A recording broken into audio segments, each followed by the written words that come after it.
Bonjour à tous. Aujourd'hui je vous propose une petite vidéo pour résiner vos plus jolies toiles. Vous devez préparer au préalable vos toiles. Comme ici vous voyez, j'ai mis du scotch de masquage sur l'épaisseur de mes toiles. Je vous rappelle que c'est des toiles de 30 cm par 30 cm en 3D, c'est-à-dire qu'elles sont épaisses. Avant d'appliquer la résine, vous devez obligatoirement nettoyer votre toile de toute tache de gras. Moi, j'utilise principalement de l'alcool isopropylique. Je l'applique sur un chiffon et je nettoie ma toile. Ça enlève toutes les taches de gras, surtout si vous utilisez du silicone. L'alcool isopropylique sèche immédiatement. Personnellement, j'utilise la résine de glaçage PBO. Je trouve qu'elle est hyper simple à utiliser. Elle est surtout sans odeur, pas besoin de masque. Le kit est composé de gants, de 2 dosettes pour mes mélanges, d'un flacon B qui est le durcisseur, d'un flacon A qui est la résine, de bâtonnets et surtout de la notice qui est en plusieurs langues. Mais comme je suis absolument nulle en anglais et en autre langue, on va utiliser seulement le français. Avec le contenu de ce kit, il est indiqué qu'on peut faire l'équivalent, on peut glacer l'équivalent de 10 cartes postales 10,5 cm par 14,8 cm. Donc on va préparer nos mélanges. Donc mes toiles, je vérifie qu'elles sont bien tendues. J'ai mis les petites clés pour tendre bien ma toile, parce que si la toile elle n'est pas tendue, ça va faire un creux et ma résine va venir se recentrer au centre de la toile, ce qui ne va pas aller. Donc il faut une dose de durcisseur pour 2 doses de résine. La notice dit qu'il faut d'abord mettre le durcisseur. Donc j'ai choisi par rapport à mes 2 toiles de 30 par 30 de mettre 2 doses de durcisseur, donc c'est le flacon B, et je viendrai mettre donc 4 doses de résine flacon A dans le gobelet. Pensez à bien racler les bords de la dosette pour bien faire tomber tout le produit dans le gobelet.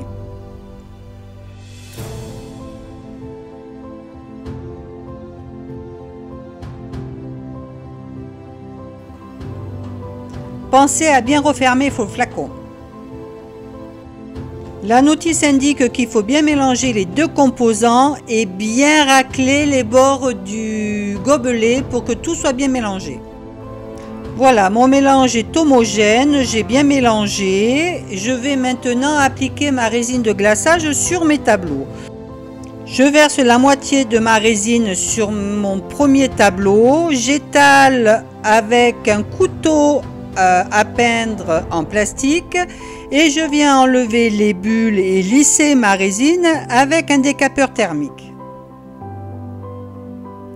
Je vérifie qu'il n'y ait pas de problème au niveau de mon glaçage. Je regarde à contre-jour si l'ensemble de ma toile est recouverte. Pas besoin de mettre une très grosse épaisseur de résine. Je fais exactement pareil sur ma deuxième toile. Vous voyez, j'ai largement assez de ma dose que j'ai préparée pour faire 2 toiles de 30 par 30 et il m'en reste encore, je pense, dans mes flacons pour refaire 2 toiles de 30 par 30. Vous avez une vingtaine de minutes pour finir votre glaçage avant que le temps de prise ne commence. Donc il y a un temps de prise de la résine d'à peu près 2h30 et 12 heures de séchage derrière. Tant que vous utilisez le décapeur thermique, vous fluidifiez votre résine, donc vous pouvez éventuellement la rectifier.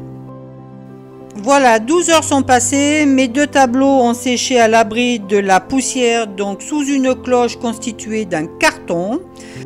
Je rappelle que j'ai utilisé la résine de glaçage de PBO.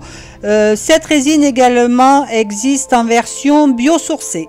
Voilà, donc maintenant on va finir de préparer nos toiles en venant peindre l'épaisseur de la toile coton. Donc pour cela, je vais enlever mon scotch de masquage. Si vous vous êtes appliqué dans l'application de la résine, normalement le scotch s'enlève facilement puisque la résine n'a pas coulé sur le scotch. Si éventuellement vous avez de la résine sur votre scotch, que vous avez des difficultés à l'enlever, chauffez délicatement avec votre décapeur thermique un peu le scotch, ça va fluidifier un peu la résine, du moins ça va pas la fluidifier, mais ça va la ramollir.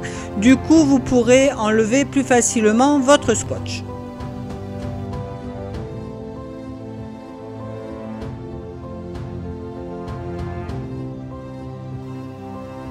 La finition est parfaite, c'est brillant, c'est régulier et il n'y a pas de problème au niveau du glaçage.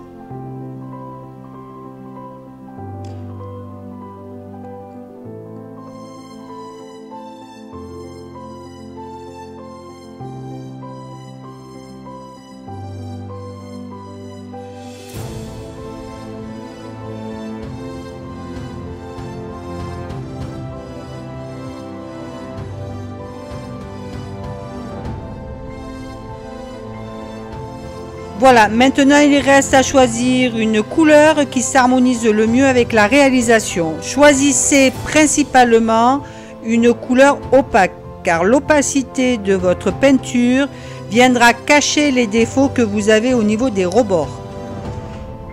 J'applique ma peinture en 2 couches avec un rouleau mousse.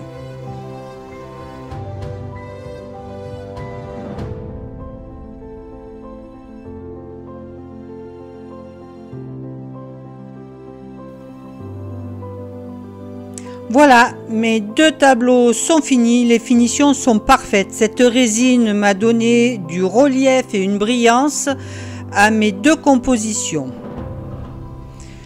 Maintenant, tout comme artiste qui se doit, il faut signer vos réalisations. Donc je signe à l'arrière de ma toile et je date la plupart du temps. J'utilise pour cela un feutre acrylique de la gamme PBO. Donc là, je signe en noir et je vais signer sur le côté de ma toile avec le même feutre acrylique mais en blanc. Vous pouvez signer bien évidemment avant d'appliquer la résine de glaçage, mais le fait de signer sur le rebord, du coup la personne qui vous achètera votre œuvre pourra la mettre dans le sens qu'elle veut. Voilà, ce tuto est terminé, j'espère qu'il vous a plu. Je vous dis à bientôt pour une nouvelle vidéo, je vous embrasse fort.